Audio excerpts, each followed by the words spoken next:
Hello student, मैं रमाकांत स्वागत करता हूं आज की इस क्लास में, जिसमें हम नवोदय प्रवेश परीक्षा 2023 क्लास 11th के पेपर पैटर्न और सिलेबस के बारे में डिस्कस करने वाले हैं।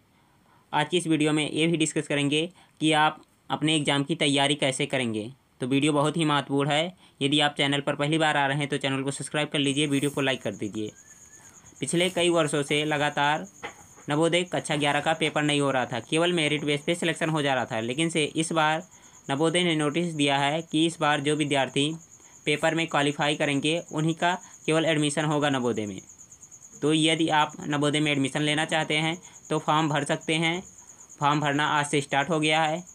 अगर जो विद्यार्थी मोबाइल या पीसी से भरना चाहते हैं तो उनके लिए मैं कल सुबह तक वीडियो डाल दूंगा, जिसमें बताऊंगा आप लोग घर पे स्वयं बैठ करके फॉर्म कैसे भर सकते हैं।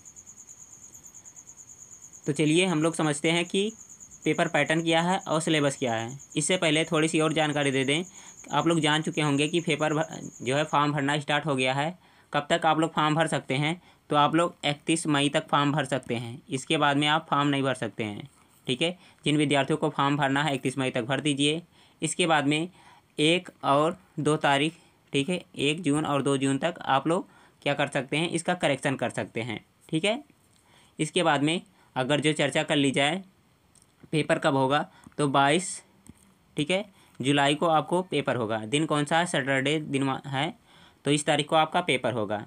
तो आप अगर जो फॉर्म भरना चाहते हैं, तैयारी करना चाहते हैं, तो अच्छे से फॉर्म भर दीजिए। उसके बाद में तैयारी करिए। आपको इसी चैनल पर नवोदय की तैयारी कराई जाएगी। यदि आप तैयारी करना चाहते हैं तो चैनल को सब्सक्राइब कर लीजिए। तो चलिए हम लोग जानते हैं कि सिलेबस क्या है और पेपर पैटर्न कैसा रहेगा, कितने क्वेश्चन कहाँ से आएंगे, उसके बाद में कितने घंटे टाइम मिलेगा हमको। तो इसके लिए हम जाएंगे नोटिस पर जो नवोदय ने जारी किया है। तो चलिए नोटिस ओपन करते हैं हम लोग। देखिए मैंने नोटिस ओपन कर लिया है। अगर जो ये आप नोटिस पढ़ना चाहते हैं तो इस नोटिस को आप टेलीग्राम पर मैसेज करके मांग लीजिएगा, कह दीजिएगा, मैं डाल दूँगा। अगर जो नहीं पढ़ना है तो यहाँ पर मैं समझा दे रहा हूँ, आप लोग स्क्रीनशॉट भी करके काम चला सकते हैं। लेकिन जिसको लगता है कि मुझे नोटिस चाहिए तो एक बार प्लीज़ मैसेज कर दीजिएगा टेलीग्राम पर, क्योंकि मुझे याद नहीं रहता भेजने के लिए। जब आप लोग मैसेज कर देते हैं तो मैं तुरंत थोड़ी देर में भिजवा दूंगा। तो यहाँ देख सकते हैं आप लोग सिलेबस और पेपर पैटर्न के बारे में। तो चलिए एक एक करके सबको समझते हैं हम लोग। यहाँ दिया गया है एग्ज़ाम सेंटर के बारे में। तो एग्ज़ाम सेंटर आपका एडमिट कार्ड पर बता दिया जाएगा कि कहाँ एग्ज़ाम होगा आपका। ठीक है, इसके बाद में चलिए और सारी जानकारियों के बारे में हम लोग चर्चा करते हैं। तो मैंने पिछले वीडियो में भी बताया था कि पेपर इंग्लिश और हिंदी दोनों मीडियम में होगा। तो आप लोग जिस भी मीडियम में भरना चाहेंगे भर देंगे। चाहे हिंदी मीडियम में पेपर दीजिएगा, चाहे इंग्लिश मीडियम में, दोनों में भर सकते हैं।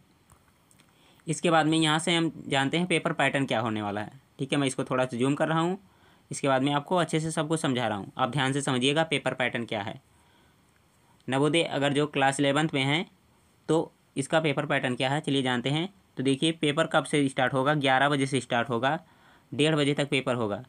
टोटल कितने घंटे की टाइम मिलेगी? तो आपको 2.5 घंटे की टाइम मिलेगी, 2 घंटे 30 मिनट। ठीक है, अगर जो सब्जेक्ट कौन कौन सा पढ़ना है इसके बारे में चर्चा की जाए तो आपको मेंटल एबिलिटी पढ़ना है, इंग्लिश पढ़ना है, साइंस पढ़ना है, इसके बाद में और कौन सा सोशल साइंस, मैथमेटिक्स। ठीक है, इतने सब्जेक्ट आपको पढ़ने हैं। और कितने कितने क्वेश्चन आएंगे? तो सभी से 20-20 क्वेश्चन। अगर जो मेंटल एबिलिटी से 20 क्वेश्चन, इंग्लिश से 20 क्वेश्चन, साइंस से भी 20 क्वेश्चन, सोशल साइंस से भी 20 क्वेश्चन और मैथमेटिक्स से 20 क्वेश्चन। इसके बाद में यहाँ देखिए कितने कितने नंबर मिलेंगे। तो सबके लिए 20-20 नंबर है। एक क्वेश्चन 1 अंक का है। अगर जो सब पूरा क्वेश्चन 100 में से 100 का सही करेंगे तो आपको 100 नंबर पूरा पूरा मिलेगा। टाइम की बात की जाए तो यहाँ पर आपको 2.5 घंटे टोटल टाइम मिलेगा, 2 घंटा 30 मिनट। ठीक है, आप चाहे जिस सेशन को जितना जल्दी समाप्त कर सकते हैं कर दीजिएगा। कोई ज़रूरी नहीं है 30 मिनट में आप इसको करिए, 30 मिनट में इसको करिए, 30 मिनट में इसको करिए, ऐसा कोई दिक्कत नहीं है। जैसे अगर जो सोशल साइंस की बात की जाए तो सोशल साइंस जो है पढ़कर आपको टिक करना रहेगा। तो 20 क्वेश्चन ज़्यादा से ज़्यादा 20 मिनट लगेगा। इसमें 10 मिनट आप बचा भी सकते हैं, जो कि मैथ में यूज कर सकते हैं। ठीक है, इसी प्रकार से साइंस में भी कर सकते हैं। साइंस में हो सकता है न्यूमेरिकल आए, क्योंकि कक्षा 10 में न्यूमेरिकल था, तो यहाँ भी न्यूमेरिकल आने की संभावनाएँ हैं। तो इसको तो 30 मिनट लगा सकते हैं। जैसे इंग्लिश हो गया, इंग्लिश में भी आप 10-5 मिनट यहाँ भी बचा सकते हैं। मेंटल एबिलिटी में भी बचाना चाहें बचा सकते हैं। लेकिन से ये गणित दिक्कत है, तो गणित में आप लोग 30 मिनट 20 क्वेश्चन कर सकते हैं तो ठीक है, नहीं तो इधर थोड़ा थोड़ा बचाते रहिएगा। तो ये हो गया पेपर पैटर्न। आप लोगों को पेपर पैटर्न समझ में आ गया होगा तो अच्छी बात है। इसका स्क्रीनशॉट करना चाहें तो स्क्रीनशॉट कर लीजिए। इसके बाद में चलते हैं, हम आगे बढ़ते हैं, सभी के बारे में चर्चाएँ करते हैं। यहाँ देखिए कुछ और दिया गया है इंट्रैक्शन, जिनको आपको पढ़ना है और समझा दे रहा हूँ मैं, आप लोग ध्यान से समझ लीजिएगा। इस बार जो पेपर होगा वो किस बेस पे होगा, OMR शीट पर होगा। ठीक है, आपको 100 क्वेश्चन रहेंगे, 100 क्वेश्चन को OMR शीट पर भरना रहेगा। ठीक है, इसके लिए आप ब्लू पेन या ब्लैक पेन का यूज करेंगे। ठीक है, वो भी बॉल पॉइंट। ठीक है, ऐसा नहीं जेल वेल नहीं यूज करेंगे। इसके बाद में आगे चलिए चर्चा कर लेते हैं। जैसे यहाँ बताया गया है कि कैसे आप लोग सर्कल भरेंगे, गोला जो भरने का सही तरीका क्या है। जैसे 24 नंबर क्वेश्चन यहाँ दिया गया है, 24 नंबर में कौन सा सही है, सी वाला सही है, तो सी वाले गोले को इस तरह से पूरा पूरा एकदम काला कर देंगे आप लोग, ना ज़्यादा बाहर हो ना ज़्यादा अंदर हो। ठीक है, इसके बाद में यहाँ दिया गया है कि अगर जो एक क्वेश्चन आप सही करते हैं तो उसके लिए 1 मार्क मिलेगा आपको। ठीक है, निगेटिव मार्किंग नहीं है आपके एग्जाम में, मतलब कहने का कि अगर जो कोई क्वेश्चन गलत करते हैं तो उसके लिए आपका कोई नंबर नहीं काटा जाएगा। इसके बाद में आगे चलिए देख लेते हैं, यहाँ पर दिया गया है स्ट्रीम। ठीक है, जिससे बहुत से बच्चे होंगे कक्षा 11 में जाने के बाद में उनका स्ट्रीम चेंज करना चाहते हैं। जैसे बहुत से लोग ले लेंगे आर्ट साइड से हो जाएंगे, बहुत मैथ लेंगे, बहुत बायोलॉजी लेंगे। ठीक है, तो उनके लिए यहाँ दिया गया है कि कौन कौन सा परफॉर्मेंस कहाँ कहाँ रखना है, प्रिपरेशन कैसे करना है, मेन लिस्ट दिया गया है। ठीक है, अब इसको अच्छे से देख लीजिएगा और स्क्रीनशॉट कर लीजिएगा। इसके बाद में हम बढ़ जाते हैं आगे थोड़ा सा। यहाँ देखिए सबसे महत्वपूर्ण दिया गया है जो आपको जानना बहुत ही ज़रूरी है। क्या है ये, अगर जो आप जनरल हैं, ठीक है, उसके बाद में बॉयज़ हैं, तो इसके लिए आपको 21 नंबर मैक्सिमम मिनिमम लाना होगा। ठीक है, अगर जो 21 नंबर से कम लाते हैं आप तो आपका जो कट ऑफ बनेगा या मेरिट लिस्ट बनेगा उसमें आपका नाम नहीं लिखा जाएगा। 21 नंबर से ज़्यादा लाएंगे तभी बनेगा। गर्ल्स के लिए 20 नंबर है। ठीक है, चाहे जनरल हो चाहे OBC हो। इसके बाद में SC ST के लिए 18 नंबर। ठीक है, इतने नंबर से कम लाएंगे तो आपका मेरिट लिस्ट नहीं बनेगा। ठीक है, फेल जैसे होता नहीं, फेल पास होता है, तो आप अगर जो इतने से कम नंबर लाते हैं तो फेल कर दिए जाएंगे, आपका मेरिट नहीं बनेगा। इसके बाद ज़्यादा लाते हैं तो कट ऑफ उसके बाद में बनता है। कहने का मतलब कट ऑफ इससे नीचे अगर जो नंबर रहता है तो कट ऑफ में आपका नाम नहीं आएगा। इसके बाद में यहाँ जो दिया गया है इसको आप एक बार अच्छे से देख लीजिएगा और पढ़ लीजिएगा, बताया गया है जो एकदम अच्छे से समझ लीजिएगा। इसके बाद में हम लोग आगे बढ़ जाते हैं।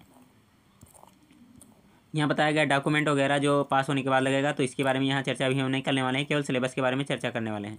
ठीक है, तो यहाँ देखिए सिलेबस में जो जो दिया गया है आप सब्जेक्ट उसको पढ़ना है। ठीक है, जैसे पहले मेंटल एबिलिटी आया। ठीक है, तो अभी थोड़ी देर पहले बताए हैं मेंटल एबिलिटी में कितने 20 क्वेश्चन रहेंगे और ऑप्शन वाले सभी क्वेश्चन रहेंगे, 4 ऑप्शन दिए रहेंगे और सभी क्वेश्चन 1 मार्क का रहेगा और टोटल कितने 20 मार्क के रहेंगे। इसके बाद में दिया गया है कोर्स स्ट्रक्चर। ठीक है, मतलब कौन कौन से चैप्टर आपको पढ़ना है। ठीक है, तो यहाँ दिया गया है कितने चैप्टर पढ़ने हैं आपको मेंटल एबिलिटी में। ठीक है, जैसे पैटर्न जो होता है पेपर पैटर्न उसका है, उसके बाद में फिगर है, उसके बाद में जो ज्योमेट्री दिया रहता है उसका है, मिरर है। इस तरह से आपके कितने इतने चैप्टर दिए गए हैं जिनको आपको अच्छे से पढ़ना है। ठीक है, कोडिंग डिकोडिंग वगैरह वगैरह। ठीक है, पंचिंग हो गया, पेपर कटिंग एंड फोल्डिंग यहाँ दिया गया है, ये सब कुछ पढ़ना है आपको जो दिया गया है यहाँ, आप इसको पढ़ना पड़ेगा। इसके बाद में चलिए जानते हैं हम आगे का, जैसे दिया गया है इंग्लिश वाला। ठीक है, इंग्लिश में कितने क्वेश्चन रहेंगे, सेम वहाँ यहीं भी वहाँ है, क्या है, रीडिंग जो इसके रहेगा इससे आएगा 10 मार्क का क्वेश्चन, आपको अच्छे से इसको रीडिंग वाला पढ़ना है। इसके बाद में पैसेज वैसेज बेस पे क्वेश्चन रहेंगे। ठीक है, आपके जैसे वोकैब का भी क्वेश्चन हो सकता है रहे, क्योंकि यहाँ लिखा गया है। इसके बाद में दूसरा सेशन जो दिया गया है इसमें क्या रहेगा, ग्रामर वाला। ठीक है, ग्रामर में कितने नंबर का आएगा, 10 नंबर का। ठीक है, इसमें आ जाएगा टेंस आएगा, मॉडल्स आएगा, उसके बाद में वर्ब करेक्ट करने के लिए आएगा।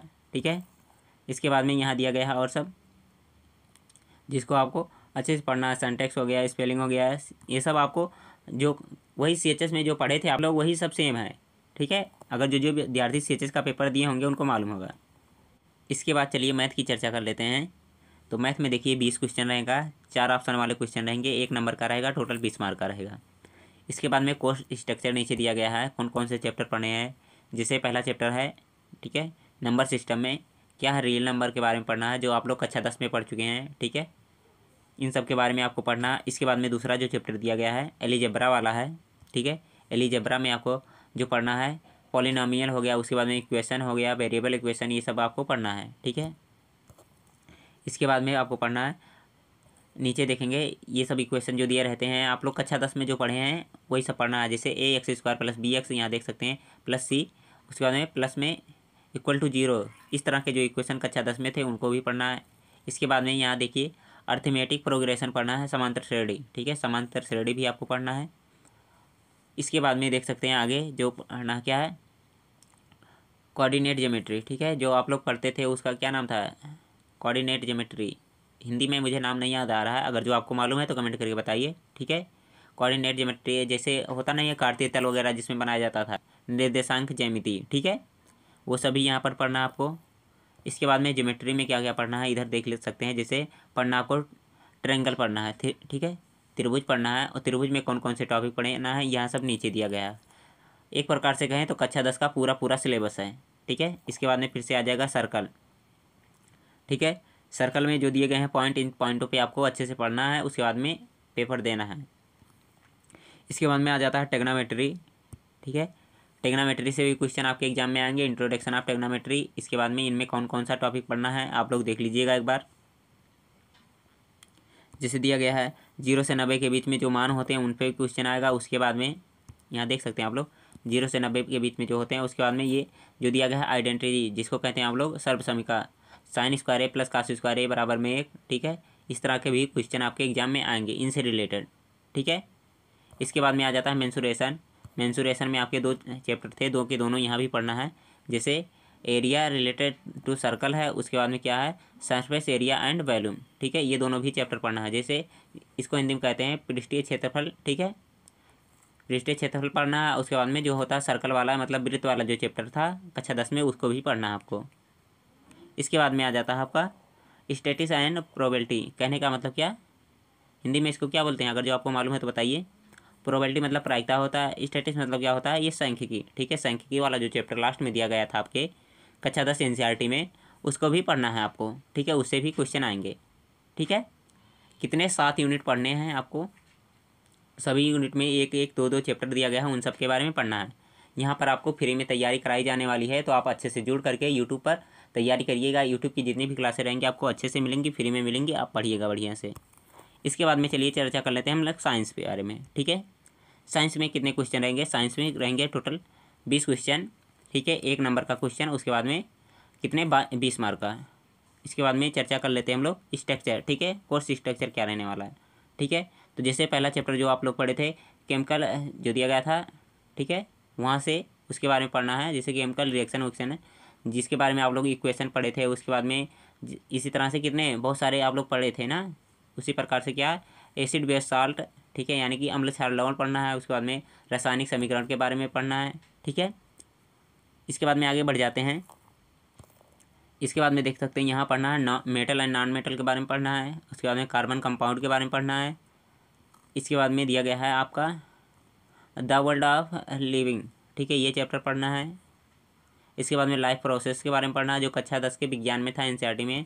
ठीक है, उन सब के बारे में, वो सब भी चैप्टर हैं, आपको पढ़ना पड़ेगा। ठीक है, इसके बाद में यहाँ देख सकते हैं आपको नीचे जो दिया गया है, इन सब के बारे में ये चैप्टर भी जो हैं उनको भी पढ़ना है आपको अच्छे से। ठीक है, नीचे टॉपिक भी दिए गए हैं, उनके बारे में आपको अच्छे से जानकारी होनी चाहिए और अच्छे से पढ़ाई करना पड़ेगा। ठीक है, जैसे वर्क के बारे में दिया गया है, ये सब आपको पढ़ना पड़ेगा। इसके बाद में देख सकते हैं नेचुरल रिसोर्स जो हैं, इन सब के बारे में पढ़ना है, इन्वायरमेंट के बारे में पढ़ना है। तो ये सब से क्वेश्चन आते रहते हैं आपके एग्जाम में, तो आप पढ़िएगा। चाहे आप बीएचयू का पेपर दिए होंगे तो मालूम होगा कि यहाँ से क्वेश्चन आए थे पर्यावरण वाले चैप्टर से। ठीक है, इसके बाद में आ जाता है सोशल साइंस। सोशल साइंस में भी वही पैटर्न है, 20 क्वेश्चन 1 मार्क का, उसके बाद में टोटल 20 मार्क। ठीक है, यहाँ देख सकते हैं आप लोग स्ट्रक्चर इसका क्या है। ठीक है, नीचे दिया गया है, आप लोग एक बार पढ़ लीजिएगा। इसको आप लोग को अच्छे से पढ़ाया जाएगा। अगर जो आप लोग खुद से नहीं पढ़ना चाहते हैं तो यूट्यूब पर सब क्लासेस चलाई जाएंगी, आप लोग अच्छे से पढ़ लीजिएगा। अगर जो स्क्रीनशॉट करना चाहते हैं तो इसका स्क्रीनशॉट कर लीजिए। जो सामाजिक विज्ञान वाले टीचर हैं आपके, वो इसके बारे में एकदम अच्छे से बताएंगे कौन कौन सा चैप्टर पढ़ना है, कैसे कैसे पढ़ना है। मैं आपको दिखा बस दे रहा हूँ। ठीक है, देख लीजिएगा आप एक बार ज़रूर इसको। अगर जो PDF चाहिए तो मैसेज प्लीज़ कर दीजिएगा टेलीग्राम पर। वैसे तो मुझे याद नहीं रहता, मैं भेजने वाला नहीं हूँ। इसके बाद में देख लेते हैं आगे कोई और चैप्टर है।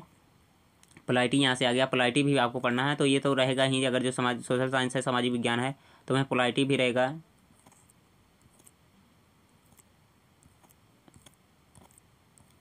बस यहीं तक था आपका सिलेबस। तो आशा है आपको सिलेबस पूरा अच्छे से समझ में आया होगा।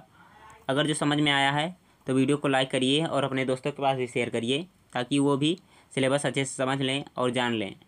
आपको समझ में आ गया होगा पेपर पैटर्न क्या रहने वाला, सिलेबस क्या रहने वाला है, कौन कौन से विद्यार्थियों को पढ़ना है, ठीक है, कौन कौन सा चैप्टर। तो आज के वीडियो में बस इतना ही। फिर मिलते हैं हम लोग अगले वीडियो में। Bye bye.